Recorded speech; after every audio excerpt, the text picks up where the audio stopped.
Bonjour à tous, bienvenue dans une nouvelle vidéo.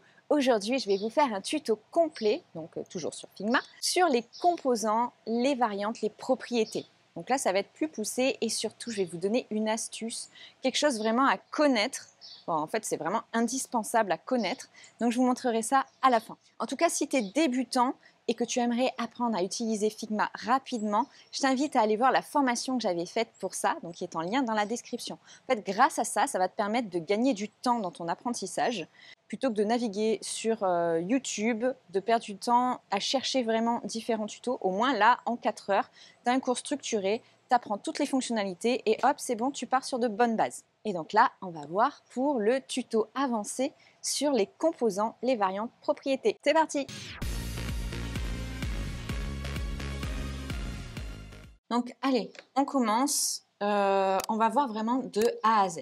Donc, outil texte. Par contre, je vais faire assez rapidement. Donc, outil texte, button label. On va mettre 16 pixels. Ensuite, on fait Shift A pour Auto Layout. Je t'invite à aller voir le tuto sur Auto Layout. À l'intérieur, on va rajouter des icônes. Donc là, de part et d'autre. De ce côté et un autre de l'autre côté. Grâce à Auto Layout, on va centrer verticalement. On va changer les paddings, on va être plutôt sur une grille de 8. Je vous invite à aller voir la vidéo que j'avais faite sur les grilles de 8. 16 et on va mettre les espaces entre de 8. Au lieu de mettre des espaces entre, je vais laisser à 0 et je vais plutôt rajouter des espaces au niveau du texte. Pour ça, je vais rajouter un bloc Auto Layout, donc Shift A autour du texte. J'enlève les paddings en haut et en bas. Et à droite-gauche, je vais mettre 8. On va mettre une couleur de fond. Au niveau des textes, on va mettre blanc et au niveau des icônes aussi. On va mettre complètement rond. Hop, bouton complètement arrondi. OK. Est-ce qu'on a tout? On a notre bouton principal avec le label, les icônes, droite-gauche. Donc là, on a tout ce qu'il nous faut. On va maintenant nommer notre frame, donc button. Et là, on va mettre label. OK. Et on crée un composant. Je vous invite à aller voir la vidéo que j'avais faite sur créer des composants. Create component. Donc là, ce sera ce qu'on appelle le bouton master. Je vous invite à aller voir la vidéo que j'avais faite en détail par rapport au bouton master. Quel est l'intérêt? Bouton master, je vais rajouter un auto layout autour, donc Shift A. J'enlève les paddings de partout. En revoyant en fait la vidéo que j'avais faite sur le master, vous comprendrez mieux. Comme j'ai dit, c'est une vidéo plus avancée. Donc là, button. Et là, je vais recréer un composant. Et comme vous voyez, là, le bouton master, en fait, est automatiquement sorti. Et le bouton, je vais le mettre au niveau des variantes, celui que je viens de créer. Ce sera notre bouton final, en fait. Avant ça, en fait, j'ai pas créé, je vais rajouter toutes les propriétés. Je vais me faire piquer par une bête. Donc, Create Component Property dans la colonne de droite. Et là, maintenant, on va pointer en fait chaque élément à l'intérieur pour que quand on sélectionne notre composant, on puisse gérer toutes les propriétés directement dans la colonne de droite plutôt que de cliquer à chaque fois dans les éléments à l'intérieur. Par exemple, pour le texte, donc là, ça va être le label. Donc là, on va l'appeler donc button label. Comme vous voyez dans la colonne de droite, ils nous mettent un petit point d'exclamation. Ils nous disent attention, votre composant, la propriété en fait n'est pas utilisée. Donc là, maintenant qu'on a créé cette propriété, il faut aller pointer le fameux label. Donc là, le texte, vous voyez qu'il y a soit layer et la content. Donc là, c'est content qui nous intéresse et on voit bien la propriété que j'ai créée. On l'associe avec label. J'avais fait une vidéo en détail pour les propriétés parce que là, je vais passer plus vite. Donc, on a créé la propriété et maintenant, on va faire plus rapidement pour les autres. On va faire un booléen texte visible. On pointe le texte. Là, cette fois, c'est le layer. Maintenant, en mode booléen, on va pointer chaque icône. Donc, show right icon. On pointe le layer. Pareil pour la gauche. Et maintenant, on va utiliser le dernier type de propriété, c'est Instance Swap. C'est-à-dire qu'on va pouvoir choisir l'icône. Donc là, ça concernerait l'icône, on va faire left de gauche. On choisit un icône et bien sûr, il faut le pointer. Et on va faire la même chose à droite. OK.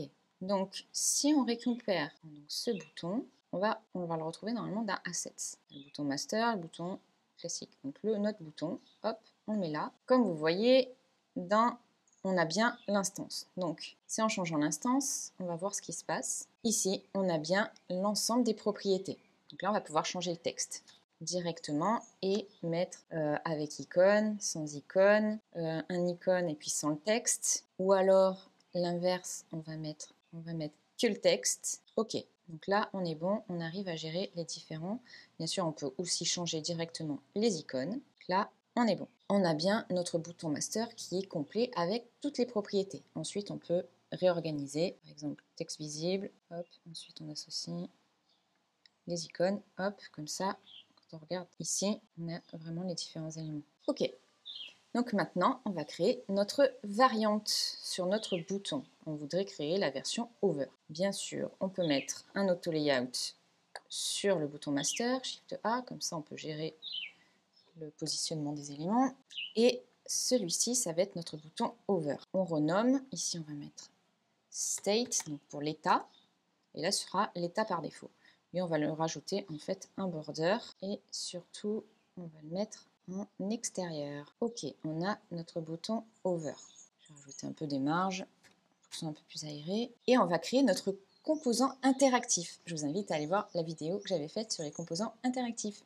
Donc, prototype, on clique sur celui-là et on va faire donc while overing. Donc over, ça changera automatiquement par ce composant-là. Ok, donc ce qu'on va faire, c'est que on va mettre ça dans une page test, notre bouton, pour déjà voir ce que ça donne. Donc là, on a une frame de type MacBook Pro et on va mettre notre bouton ici. Donc là, ce n'est pas le bouton master, c'est le bouton tout court. Donc on a notre bouton et puis du coup, on va voir ce que ça donne. Et donc là, on a bien l'over. Ok, donc là maintenant, une astuce. Components, on retourne dans les composants. Là, on aimerait en fait créer un autre type de bouton au niveau de taille. Donc plutôt que de recréer une autre variante, on crée un bouton plus petit et ensuite on va créer les variantes avec le défaut et over. Là, en fait, on va créer une variante de notre bouton master. On sélectionne le bouton master et on fait add variante. Je vais remonter mon bouton master, et en fait, dans celui-là, je vais le mettre plus petit. En fait, au niveau des propriétés, ça rajoute une propriété ici. Je vais mettre size pour la taille.